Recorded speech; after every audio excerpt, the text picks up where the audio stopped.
Morning, guys and gals. Froggy here. That is a T1 front spring for a C5 Corvette. It's part of a package.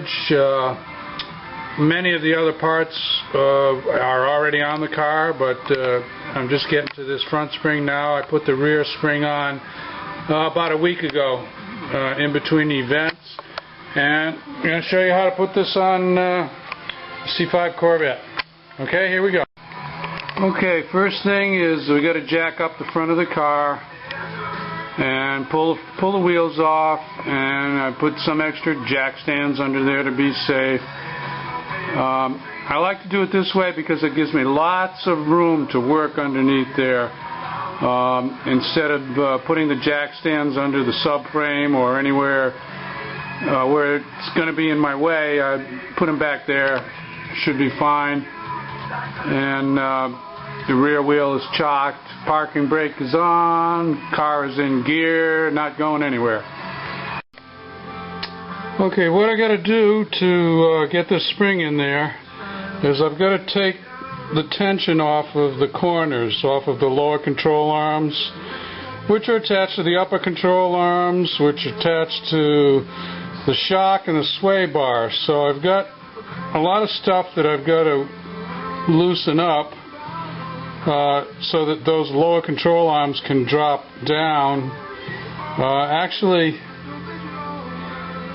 I'm going to have to take one of those lower control arms off so that I can slide the spring out. I don't think I'll have to take both of them off, but I'll have to take one of them off. But let's start with the sway bar. It's pretty easy to take off, so I'm just going to take the whole thing off and get it out of the way. Froggy's back. What I decided to do is leave the sway bar connected in the middle brackets right there, but I'm just disconnecting it at the lower control arm. I'm leaving the sway bar link onto the sway bar because I really think I just need to swing that up out of the way. I don't think it's worth taking it off. Next thing I'm going to do is the shock. I'm going to remove the shock bolts, the lower shock bolts. I might leave the upper on there. We're gonna learn as we go here.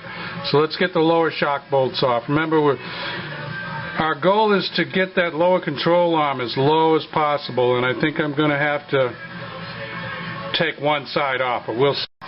The shock is 13 millimeter on both ends, and and I think you can see there now.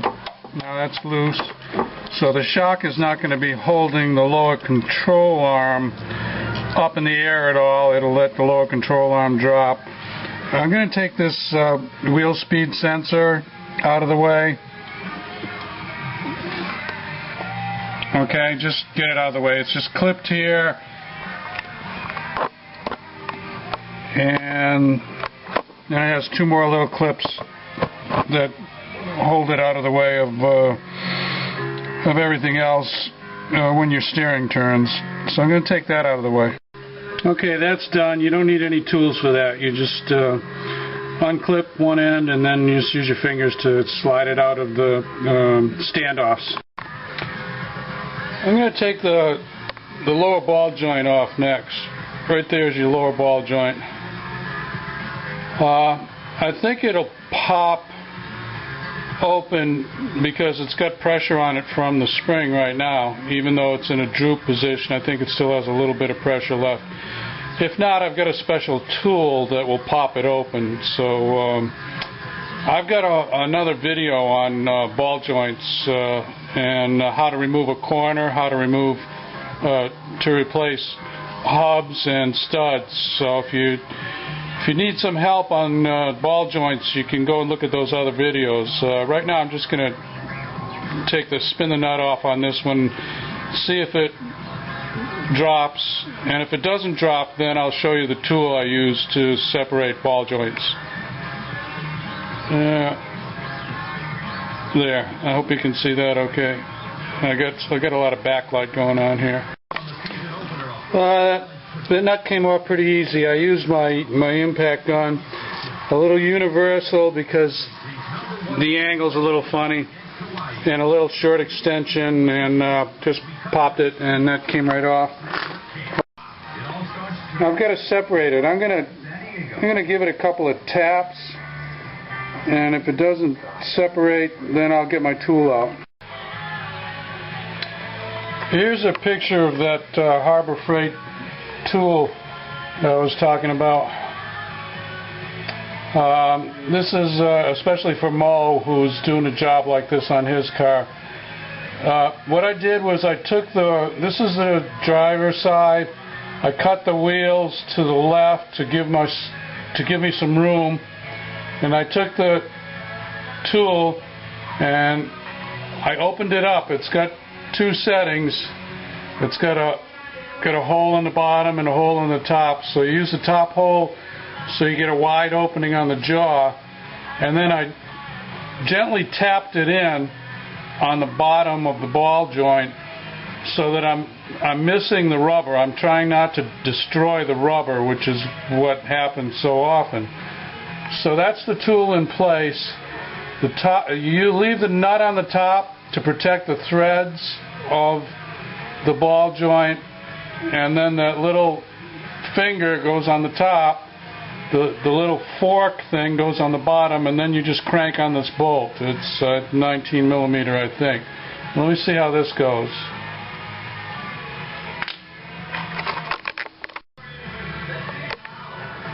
Well, it just popped. There, you can see the nut is down to the knuckle, and you can see some space on the bottom there. I tightened up on the tool, and then I just walked away from the car for a second, and I heard it pop. It's just a constant pressure thing, and it's a little bit frustrating, a little bit of a pain in the butt, a little tricky to do it, but yeah, that's the tool, and that's how it works.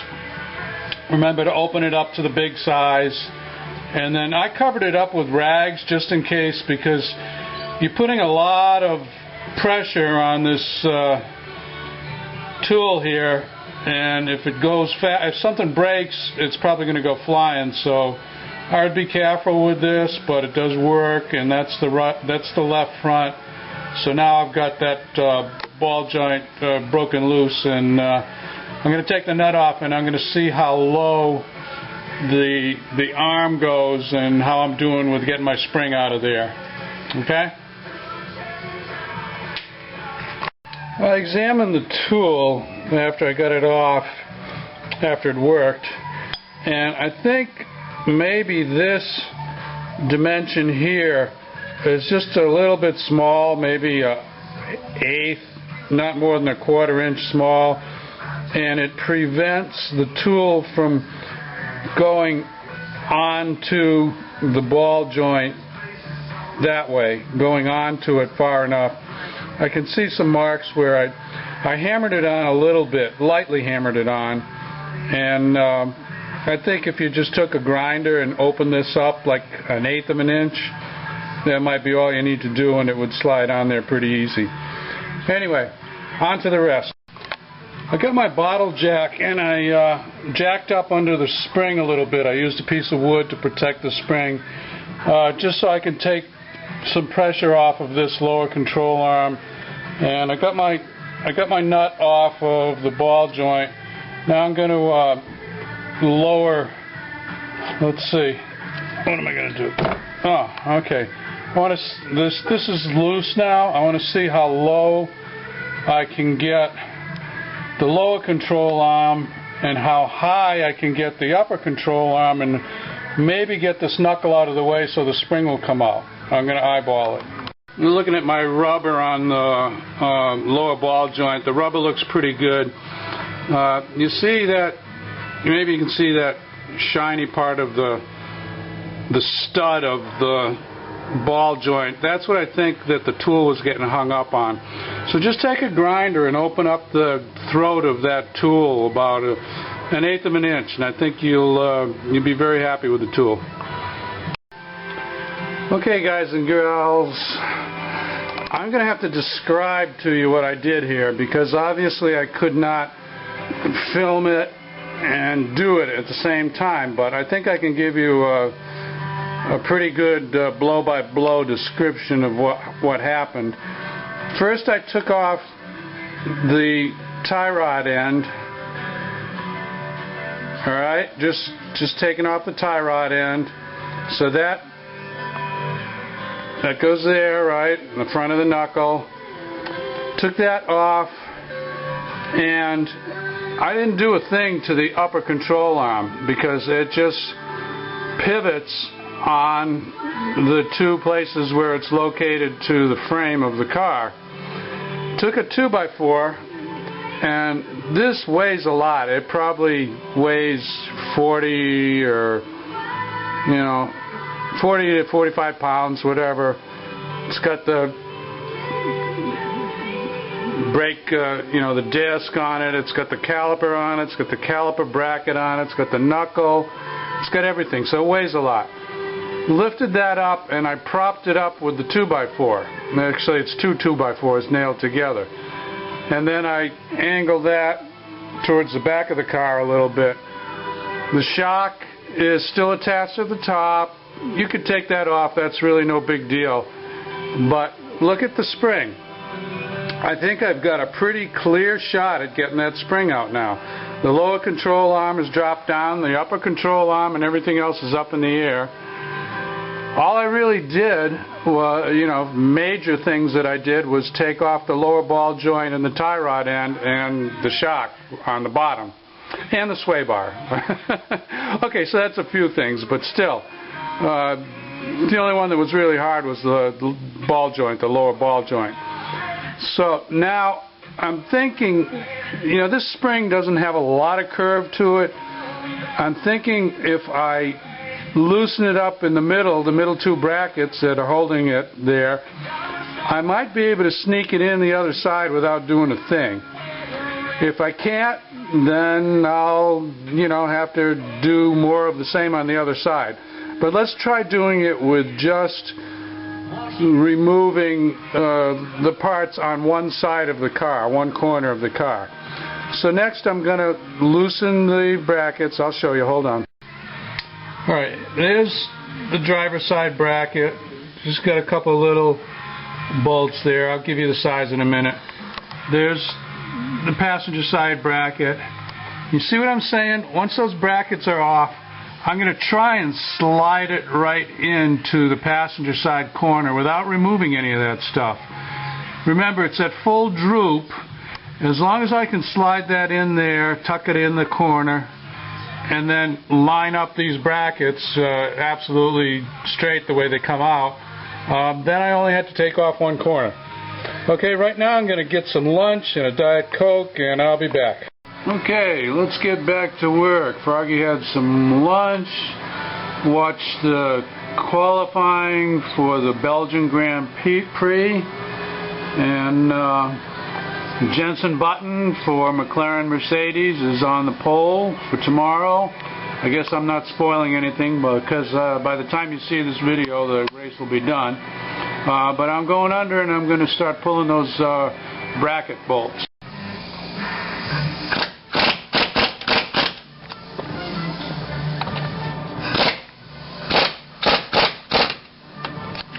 Coming down pretty good. Okay, we got our spring out.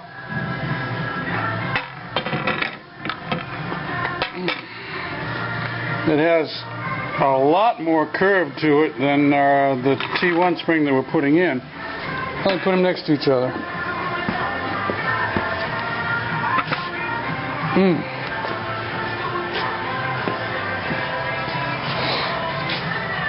Well, hold on, let me take the adjusters off.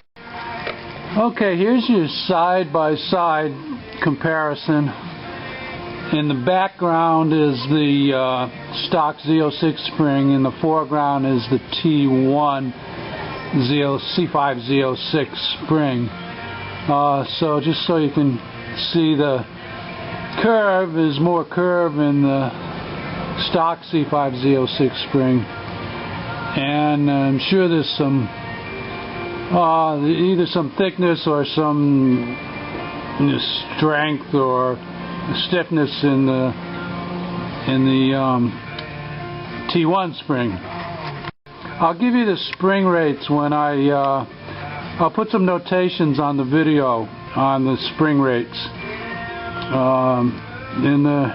I think in the back the T1 is about 655 pounds more. In the front I think it's about, no, in the back I think it's about 75 pounds more. In the front I think about 55 pounds more.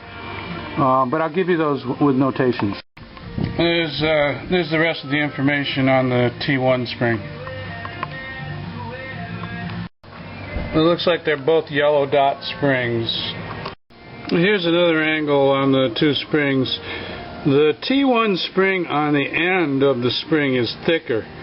As you go towards the center part of the spring, yeah, it looks a little thicker there too, although it's going to be hard for the camera to see it. I don't know, maybe not, maybe, but the ends are definitely thicker.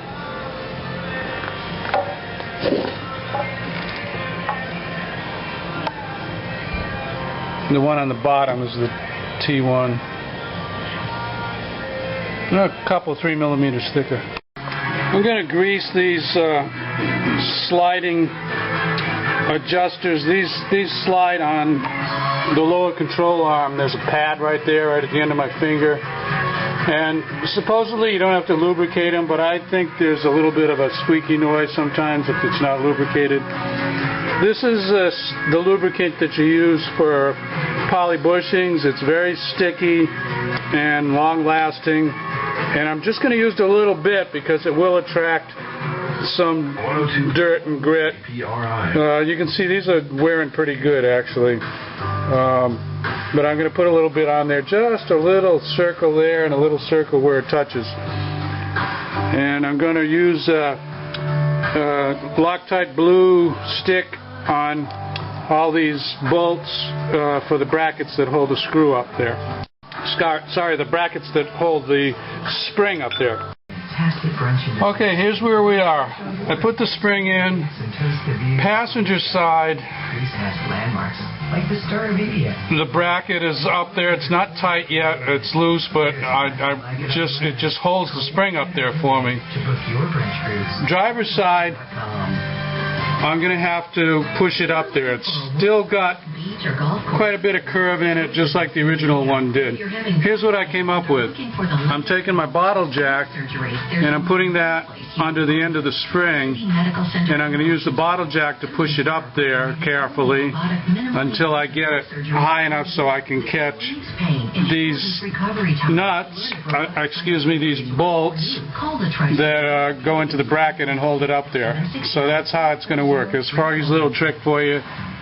Remember that. Well, Froggy didn't like the feel of the way one of the bracket screws was going in, so I took a tap, and instead of forcing it, you never want to cross thread anything. I have some taps, so I took that tap there and I tapped it out, and I ran the two bolts through the tap, so now it goes nice and easy. I'm going to refresh the Loctite, the blue Loctite, and put it back in. Should go in good. When you're bolting into something like a subframe, it's an aluminum alloy on a Corvette, you never want to gun it in. I made that mistake one time when I was putting in a rear sway bar, and I started, instead of starting it with a regular hand ratchet, I gunned it in, cross-threaded it, and had a miserable job tapping it out because I couldn't get the tap in. There wasn't enough space to go in straight with a tap. And so just a little word of caution there for you. Always start the stuff by hand. Actually, I'm going to do this whole thing all the way and torque spec it. It's 46 pounds, and I'm going to torque it all with hand. I'm not going to use the impact. Impact is nice coming off, but going back on, it's nice to use hand tools. Just use your hand. Okay, we're all tight. Torque spec 46, all even, looking good. We didn't have to take that passenger side corner off at all. We didn't really have to touch it except for the sway bar, just moving the sway bar out of the way. And yes, we did have to disconnect the sway bar. So let's start putting it back together. First thing is, the driver's side corner is going to drop down. I'm going to do the tie rod end and then the lower ball joint and the shock. And I'm not going to show you all of that really, because it's just the reverse of how it came off. But I do want to give you the order that I'm doing it in. So tie rod end, lower ball joint,